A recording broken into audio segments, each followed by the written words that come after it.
proper nutrition during pregnancy and after pregnancy.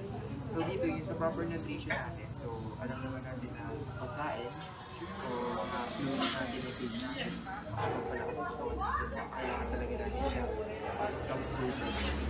So ate,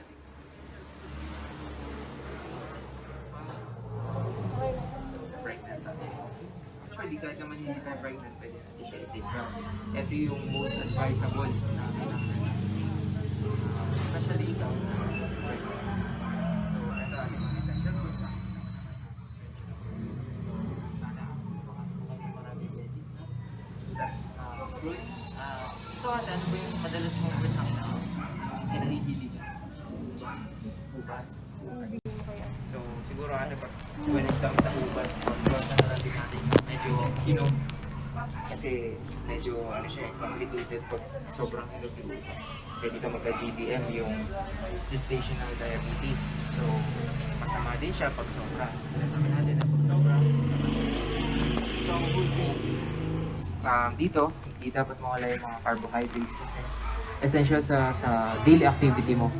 Since pregnant woman, talagang mabilis mapagod. Ito ba, madalas ka bang mapagod? O hindi naman? So, ayun nga. So, kailangan natin mag-take ng mga whole grains for carbohydrates. Lean meats. So, dito, avoid na rin natin yung mga, yung mga red meats na high in fats. Tapos, siguro, magfo-focus tayo dito sa lean meats yung mga chicken. So, para maiwasan natin yung mga ibang komplikasyon like high blood, hypertension, tapos yung diabetes din, no? Okay? So, eto sa milk. Nag-take po ba kayo ng milk? Okay, so good yan for pregnant women. Full wheat bread. So, ate, ikaw, ano ba madalas mo almusal? Biscuit. Okay. Yung mga, crackers na lang. So, maayos siya para malesen natin yung morning sickness mo pag, kaya okay din yung pagtitake mo ng crackers. So, foods to avoid. Seafood. Actually, dito ate, hindi naman kailangan na i-avoid natin yung seafood. Kasi rich in iron din siya, tapos may mga certain vitamins and proteins tayo makukuha sa kanya. Kaya, lessen lang siguro natin yung sobra. So, kailangan pa rin natin to, pero in much cases, avoid pa rin natin. No? Raw, hilaw. Siguro ate, hindi ka ba sa Samji? Okay. So, okay siya. So, dito sa raw foods, iwasan natin siya yung mga sushi, sa Samji. Usually kasi pag sa Samji, di ba, hindi mo na maluluto na maayos. Tapos, kinakain mo na lang. Ito sa caffeine. Dito naman natin, bawasan natin yung kape. Nagkakape ka ba? Pamadalang. Bawal talaga. Ano siya, as prescribed by the doctor? O alam mo talagang bawal siya? So, okay. So, good to know ate na alam mong bawal siya kasi parang kinokosmik na yung sa natin yung sa blood vessels para pumunta dun sa yung nutrients na papasok dun sa baby natin, parang ini-impede niya. Okay. So, sweets. So, siguro dito ate, bawas-bawasan talaga natin yung sweets kahit may mga certain time na nakikrave tayo sa pagkain. Kasi, di ba, sabi nga nila, yung mga buntis eka, may mga cravings na kailangan i-satisfy, ganun. So dito, huwag tayo masyadong nag-take ng sweets, na. So, alcohol, umiinom ba? Ate? Hindi naman. So, very good. Alam naman natin yung mga mangyayari pag when we drink alcohol. Alam naman natin masama talaga siya. So, fluids intake. Dito po, nababasa nyo naman po, drink 8 to 12 cups of water a day. So, lagi po natin i-monitor yung pag-inom po natin ng tubig. Talagang tubig po ang focus natin dito. And pwede din siguro yung to build up electrolytes. Inom tayo ng ng Pocari Sweat, mga ganun. Ha? Vitamins. So, first, ate, tatanong ko muna, kumain ka na ng agahan mo? Kailan mo iniinom mo, anong oras mo iniinom vitamins? Umaga po sa Okay. So, ano yung mga ininom mong vitamins? vitamins, multivitamins po, tapos Okay. May nireseta bang vitamins sa si Doc? meron po. anong vitamins yun? Yung mga calcium po. Okay, calcium. So ngayon, ate, vitamins po. So una po natin yung folic acid. Yung folic acid po siya para po maiwasan natin yung mga neural tube defects na katulad ng yung problema po sa spinal cord, yung sa ulo po, yung mga buto po natin, skulls po natin. Sunod po, yung folic acid po, pwede niyo po siya makuha sa cabbage, sa broccoli, sa nuts. And sunod po natin na yung calcium. Calcium po para po ma-prevent natin yung pre-eclampsia, yung pagtaas po ng BP habang butis po. Tapos po yung preterm birth o yung kulang po sa blood. Sunod naman po natin ay yung iodine para ma-avoid naman po natin yung goiter. So yung sunod, phosphorus. Ito yung phosphorus po makakatulong po sa ating pag-build ng bones. Tapos, vitamin C po, yung ascorbic acid po, para po maiwasan natin siya sa genetic defects po, yung mga, para po makaiwas si baby sa mga heredity na mga sakit. Tapos, yung vitamin C, pwede nyo makuha sa mga orange, yung mga acid po. So, yun po yung vitamin D. Yung vitamin D para po ma-maintain yung muscle natin, yung bones, para di po makadevelop ng mas matibay na buto si baby. Sunod po yung iron. Yung iron naman po kailangan natin ito sa dugo. Kasi po ang dugo na siya po nagsusupply ng oxygen para sa baby natin. Pwede natin siya makuha sa seafoods, kaso konti lang po. Tapos red meat, eggs. Ayun po.